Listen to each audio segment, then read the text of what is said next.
A little over a year ago, I released my book, Vengeance in Flames, and promptly got canceled for it. Let's talk about it.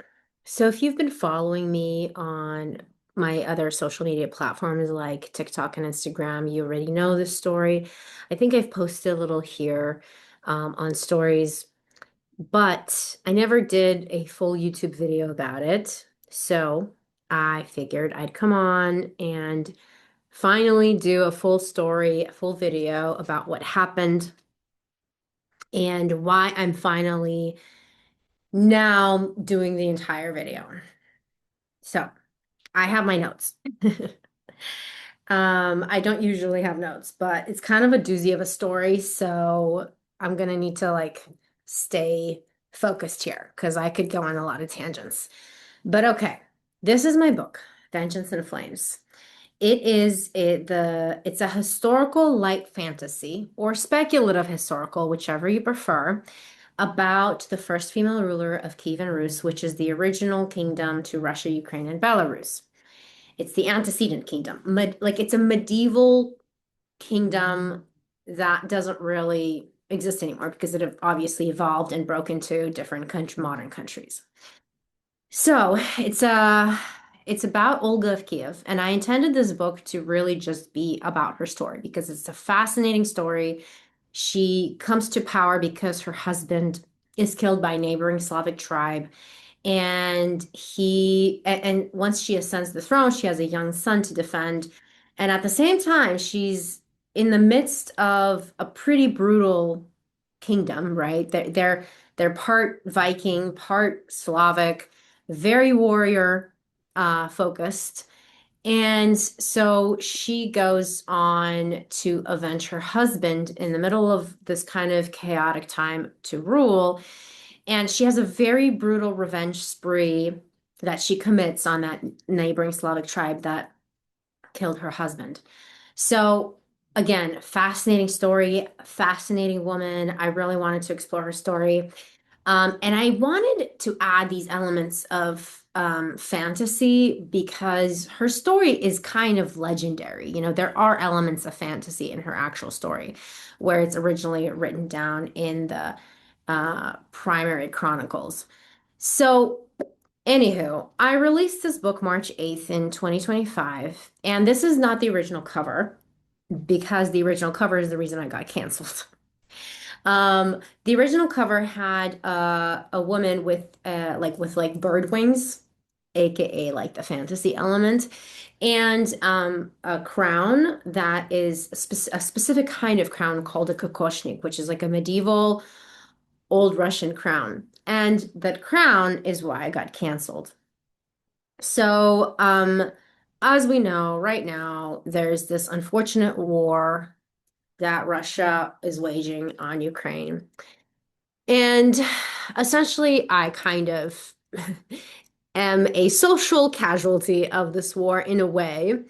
Not to make light of actual casualties, please don't misconstrue my words because I am very much against this war. I really think it's a huge tragedy for the loss of lives of Ukrainian people and definitely anyone else, you know, any of the Russian soldiers, any other nationality and ethnicity soldiers that got swept up in it.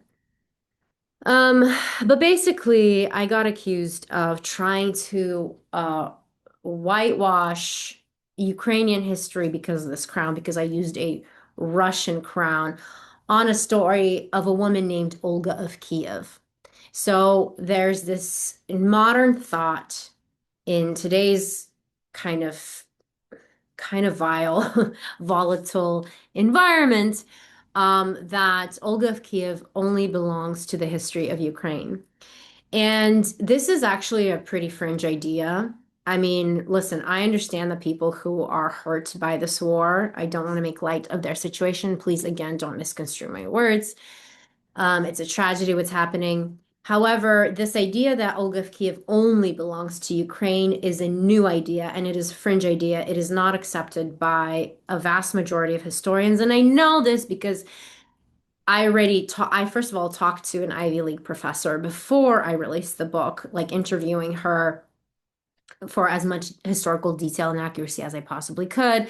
But second of all, after this happened, I thought, like, could I have gotten this super wrong? So I emailed Slavic studies professors in America, right? They're obviously Ivy League professors. And I emailed a good handful. Three responded.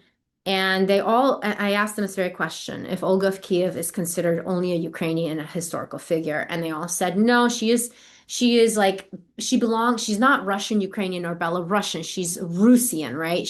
Because it's such an old kingdom, it's not really modern Russia or modern Ukraine or modern Belarus, right? It's 1,000 years ago. And so she belongs to these people called Rusians, specifically with one S. And so is she is considered to be part of Kievan Rus, which is the antecedent kingdom to all three of these modern nations. And so I definitely, I did as much due diligence as I possibly could, trying to kind of get to the bottom of this to see if I was in the wrong. Granted, again, it is a fantasy, okay? The other kind of the reason people got upset at me was because I used this Kokoshnik crown, which quote unquote did not exist in this time frame when Olga existed, right? Because the Kokoshnik came around like about like officially like 1100, I think, AD, maybe 1200, but Olga existed in 950 AD. That's technically the dates that are ascribed to her. Um, and again, and people were like, if you go to my Goodreads, you still see the review bombs, and some people are like trying to give me these lessons of the fact that, Kokoshnik didn't exist at the time. I know the Kokoshnik didn't exist at that time.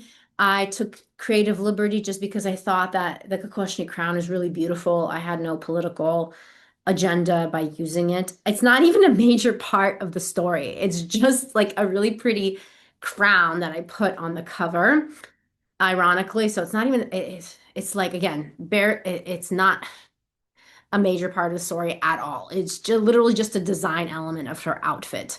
Um, and and the only reason I even used it, other than that it's so pretty, is that I tried to weave in Ukrainian elements and Russian elements, and even a little bit of Belarusian elements into the story. The Ukrainian elements I chose to spell Kiev and Rus, Kiev in the modern way that Ukrainians prefer Kiev to be spelled. Seems like a really nuanced detail, but people, are very kind of opinionated about the spelling of Kiev. So I wanted to respect that. So I spelled Kiev in the way that modern Ukrainians prefer Kiev spelled. And I used a Kokoshnik crown, thinking like, oh, I'm giving a nod to each culture. And I also use some Ukrainian. I don't use too much Slavic words in here, but I do use some, and there's a glossary and everything. So it was again my naivety of like trying to build bridges, trying to use different elements of each culture. And it was obviously misinterpreted that I'm like trying to portray her as only a Russian character, which I never intended. And in my marketing, I always included Ukraine in it. I always said Kievan Rus is the antecedent kingdom or original kingdom to Russia, Ukraine, and Belarus. I never left Ukraine out of it. So that was never my intention.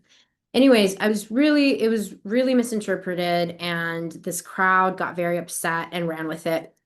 Again, the other kind of thing that kind of took me aback about this whole experience is that I actually was surprised because I have a lot of Ukrainian family and friends, okay? A ton. And all of them were super excited for this book. And a few of them even posted about the cover after this whole debacle happened, going like, I don't see a problem with this.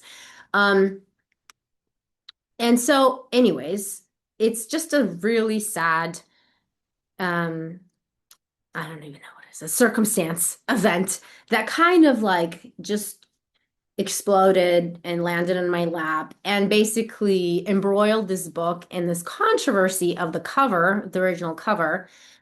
So I decided to change the cover, thinking I'm going to change the cover and make it more universal. unless like nodding to any culture, trying to not necessarily appease the crowd, because I knew once the crowd was riled up, there's no calming them or appeasing them. But I wanted to, like, for anybody who was willing to listen, and especially my readers who were like, oh, shocked by this entire event, um, I wanted to show my good faith and, like, listen, I'm not trying to make any political statements here, okay? The story is purely about Olga herself. And I want to show my good faith. And so I changed the cover. Of course, that didn't really help because the cancel mob that came after me. By the way that they came after me is my Goodreads. They review bombed my Goodreads, and they also not review bombed, but they like swarmed my Instagram posts. Like a lot of my posts on Instagram where I was talking and marketing this book got like uh just like swarmed with a ton of negative comments. I got like really insane DMs, cuss word after cuss word kind of DMs. Eventually, I got death threats on my Goodreads reviews. And also, the day of the release, the week of the release, because this happened like a few days after the release, um, I was having, they're called book tour companies where they use book influencers on social media um, sorry, um, promote the book. So I had a book tour company talking about the book to promote the release.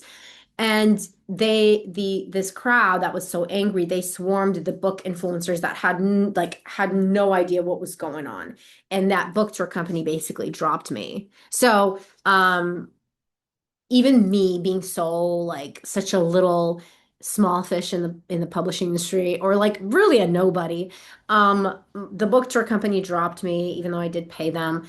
um and they were actually trying to like I self-published this book, but had I published it with a publisher, whether small press or not, they were trying to get my publisher. Like I saw them talking in the comments, like who's the publisher? They were like trying to come after my publisher. They found like I have my own little imprint label, and they found it and they were like, let's go after this. They were trying to like tweet at this imprint label, which is just me, my business. Anyways, it was kind of a crazy, not kind of, it was a crazy experience. And again, I know this is all over the place. I apologize, even with my notes. I'm not doing a very good job staying like linear. But that's what happened about a year ago. Now I kept hoping that this would die down. Um, and especially after I changed the cover, which by the way, once I changed the cover, I actually got a fresh wave of hate on Goodreads. And Goodreads, by the way, wiped my review bombs like 3, 4 times at this point. I've lost track. And every time they would come back. To the point where the time where I changed this cover and my Goodreads was wiped of the review bombs, I wake up within 24 hours of that of the review bombs being wiped, and I had like 140 review bombs again. So that means somebody was like constantly checking. By the way, before they wiped it, they would lock my account so that nobody could review it. So that means somebody was checking my account, I don't know, daily to see when the count goes live again so that the review bombs would be posted. And they caught it, they found it, and they must have access to sock puppet accounts or a bot farm because within 24 hours there were 140 review bombs for this book.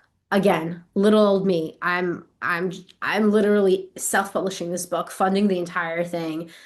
I was shocked, and it happened so quickly and such a big onslaught of review bombs. Even after I changed the cover, most of the people stopped actually reviewing anything and just doing 1-star reviews. And you could tell that they're not real accounts because if you go on them and you click on their account profiles, they don't have a name, they don't have a photo, and their only review is my book. So it's very clear that they're fake accounts. Unfortunately, Goodreads does not have consequences for review bombers. They can wipe the review bombs, but it takes forever, and they lock your account so that nobody else can review it in the interim of them deciding what to do. Um, so I did tell them like once this whole like 140 review bombs, this is what it looked like, by the way. Um, I did tell them like, hey, look what happened. So they once again locked my account. They didn't let anybody review it. Then they wiped it, and slowly but surely, the review bombs came back. This is what it looks like now. Um, and at this point, I just decided, you know what? I'm tired of constantly emailing Goodreads and like waging this battle. I'm just gonna let the review bombs stay up there like a museum so that people can go and see what people are saying and what's going on. And I just don't have the energy to keep emailing Goodreads. And so that's what's going on.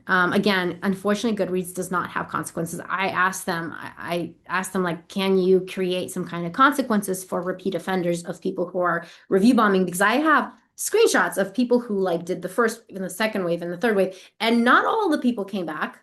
I think some people must have seen my story and my side of it, and they like the same people, they were like, oh, okay, this is a misunderstanding, and they like released the reins. They didn't come back to review bomb, but some people are like repeat offenders. And it's clear, even if you read the reviews, that they didn't even read the book. They're all talking about a kokoshnik, which the kokoshnik crown doesn't even exist anymore. Um, anyways, so that's what happened. Anyways, I wanted to check my notes to make sure that I'm on track with what I'm trying to say. Um, okay. So why did I not say anything for the longest time? Like, because I was hoping that the review bomb crowd would calm down and just kind of like forget about me after a while, right? Like, the news cycle is pretty volatile this last year. And I was like, they're going to get sidetracked with some other event and leave me alone. Unfortunately, they didn't. And um, I I actually ended up doing a little post on Instagram, and it seems like Instagram is the social media where they are the most active. That's where I get the most hate on my social media platforms. Um, so I went viral a few weeks ago for on a post where I was talking about the cancellation on Instagram. And in the those comments, once it went viral, I mean, it's like 100K views, and I obviously left my bubble of support, and it was just kind of vile. A lot of people who don't know anything of the story assumed that the review bombers are in the right. And so I realized then that um, this isn't really going to go away, because no matter, even if some of the review bombers are going to just forget about me, this story is kind of imprinted in like the Goodreads already on my Goodreads account, on a lot of my social media posts. And so I decided, it's not going away, no matter, like, even if I talk about it and people don't even know what's going on. Some people are just like outrage prone, and they want to wage a war against anyone. So I become a target of that, just because there's already like momentum going. So I decided that it's not going away. I just need to start making YouTube videos again, explaining my side of the story. However, as you know, if any of you are return viewers, if not, welcome, then you don't know. But I had a lot of interviews on this channel where I talked to different authors, whether indie published or traditionally published, and also other publishing professionals. I interviewed editors and agents. And one of the reasons that like I didn't want to start talking in long form on YouTube about it is because I also didn't want them to be casualties in this whole experience, because I had like traditionally published authors review my book prior, right? They did the book blurbs for me, like people that I had on my channel, and it was so gracious of them to take the time to do that. And I know that on Goodreads, some of the commenters and review bombers would go into their reviews and like attack them for liking the book. So I didn't want to start making YouTube videos and sweeping a bunch of innocent bystander authors essentially into this mess. So I made the executive decision to delete or to private all the videos of my interviews, with the exception of the only interviews that exist are like of my close personal friends, who don't care, really. And maybe eventually I'll, they're writers too. Maybe I'll delete those, like I'll private those videos as well if the hate gets bad again. But anyways, I wanted to update you guys on like where this channel is going, what's going on. If you're new, this is the drama. Welcome to my life.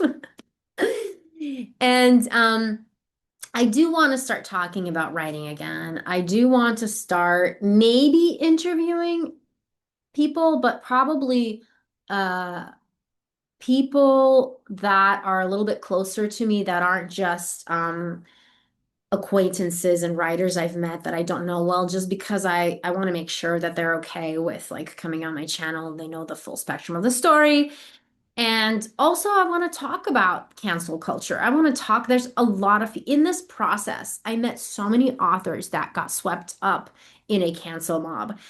It is so common these days, and the reasons are so bizarre, literally from like commenting on a post on social media that got like somehow went viral and people then condemned the comment to like eh, there's a lot to like accidentally hiring the wrong company for like helping review and spread the message and marketing, like really arbitrary random reasons that people will get canceled for. So I wanted to talk about that. I wanted to talk about the cancel culture in the creative world. And so that's kind of maybe the new direction that I'll be taking this channel in. So a little less neutral, probably sounds, I mean, cancel culture is a little, controversial sometimes. So it might be a little, some people, if you do, depends on who you ask, might be a little more controversial. Um, and the other thing that I want to talk about on this channel is I am, like my personal story, I am a Soviet refugee. And I did start talking about this on TikTok, not so much on Instagram, because I feel like Instagram is a bit more volatile. On TikTok, I started talking about my Soviet refugee story, my family's experience under communism, and really just start critiquing this new wave of popular communism slash socialism slash leftism. Um, that's kind of sweeping young people and social media in general. And I want to like show real world examples of communism and how it didn't work and why it doesn't work, and talk about my family's history, my personal stories. So that's another thing that I want to start doing on this channel, which, by the way, is another controversial topic. So this is another reason why I actually deleted and privated all those videos of authors that I had interviewed, because I don't want them to get swept up in that and like that theme, because I don't know what their stances are. Not that I think you should even know really authors or creative people's political stances. It's not even a political stance, really. It's just my personal family story and our unfortunate experience under communism. And so by default, I guess it gets labeled political, but it's not, because I actually hate politics. I think it's incredibly divisive. But I think at this point in time, I think it's important for people like me, people who've experienced the atrocities of communism and socialism and Marxism, to start speaking out, because again, there's this like very unnerving new wave of love for Marxism and socialism and communism. I think it's been like creeping up, and it's really been popular for maybe the last decade. So anywho, that's what I speak on my TikTok channel. So if you guys want more of that, please go follow me on TikTok. Um, and I'm gonna try to do more long form videos about it here on YouTube as well. So thank you for listening. If you're still here, that's what happened. That's why this channel is changing. And this is like the new direction that I'll be taking the channel into. And I hope to post a little more like definitely a couple times a month, if I have the energy once a week. I do have a toddler that keeps me really busy, plus I have my own business in real life, which keeps me really busy. So I've got a lot going on. I would like to keep this channel going, reactivate it, and start talking about these things that are really pertinent to me right now, that are like themes in my life. Thanks for listening, you guys. If you want to support my book that is still being canceled slightly, uh, I'll put the link on where to buy it and on Amazon right now. On Amazon and Barnes and Nobles. For some reason, Amazon's having an issue with the physical copy. Barnes and Nobles doesn't. You can buy the physical copy in Barnes and Nobles, then the ebook on Amazon. And I also have a new book coming out called How Many Nobles Does It Take to Plan an Assassination? And that is a dark comedy, alternative history about Rasputin's assassination and the team that plotted against him. So I'm really excited about that. This book is not out yet. It's only on pre-order. So I'm going to leave a link for that as well. I'm excited for all the new to come, to have these conversations with you guys. If you've listened to the end, thank you. I so appreciate your love and support, and I'll see you guys in the next video.